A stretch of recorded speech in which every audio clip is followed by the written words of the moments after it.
Assalamualaikum. Waalaikumsalam.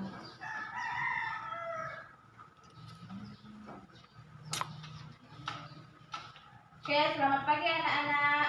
Silakan berdoa terlebih dahulu menurut agama dan kepercayaan masing-masing. Berdoa dimulai. Ya, berdoa selesai. Ibu akan absen dulu kehadiran kalian.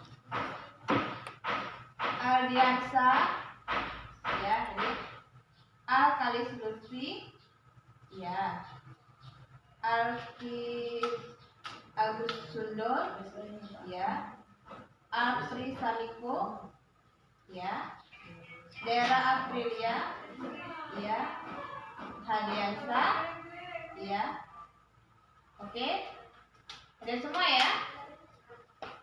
Hari ini kita akan belajar tentang jenis-jenis sumber daya alam.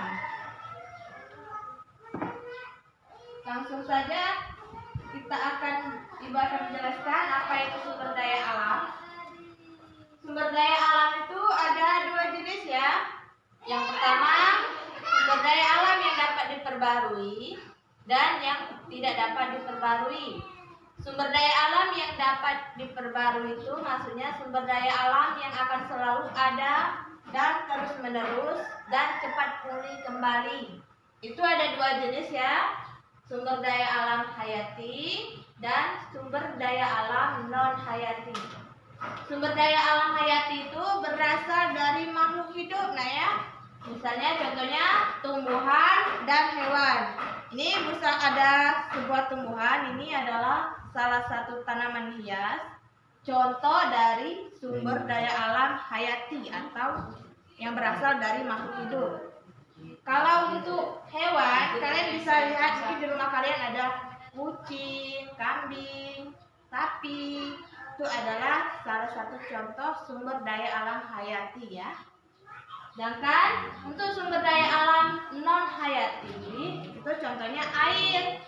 Air mengalami siklus air atau perputaran air di permukaan bumi yang akan mengalami pembaharuan dan terjadi secara terus-menerus. Selanjutnya, sumber daya alam yang tidak dapat diperbarui atau sumber daya alam yang dapat habis dalam proses pembentukannya memerlukan waktu yang lama ya. Ada 3. Sumber daya alam energi, misalnya minyak bumi, gas alam, batu bara. Itu adalah contoh sumber daya alam dalam bentuk energi. Selanjutnya sumber daya alam dalam bentuk mineral logam. Contohnya emas, tembaga, perak. Kita tahu ya, emas dan perak itu biasa digunakan untuk perhiasan. Itu adalah salah satu contoh sumber daya alam mineral logam. Selanjutnya sumber daya alam mineral non logam. Contohnya pasir, batuan, dan sebagainya. Itu adalah contoh dari jenis-jenis sumber daya alam. Selanjutnya nanti Ibu akan memberikan soal yang bisa kalian kerjakan. Bagikan soalnya ya. Kerjakan. Ini untuk kerjakan di rumah. Oke.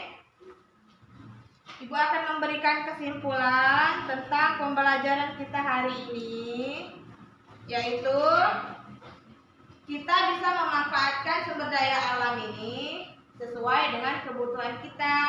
Misalnya tidak melakukan tebang pohon secara liar, menangkap ikan yang dengan bahan peledak itu tidak boleh ya. Serta memanfaatkan dengan melestarikan lingkungan alam ya. Dengan baik, misalnya memanfaatkan sesuai kebutuhan. Tujuan dari pelestarian lingkungan sumber daya alam ini adalah mencegah kerusakan alam dan lingkungan serta mencukupi kebutuhan makhluk hidup. Nah, sekarang kita sudah tahu. Oke, untuk pembelajaran hari ini Ibu akhiri dengan ucapan wassalamualaikum warahmatullahi wabarakatuh.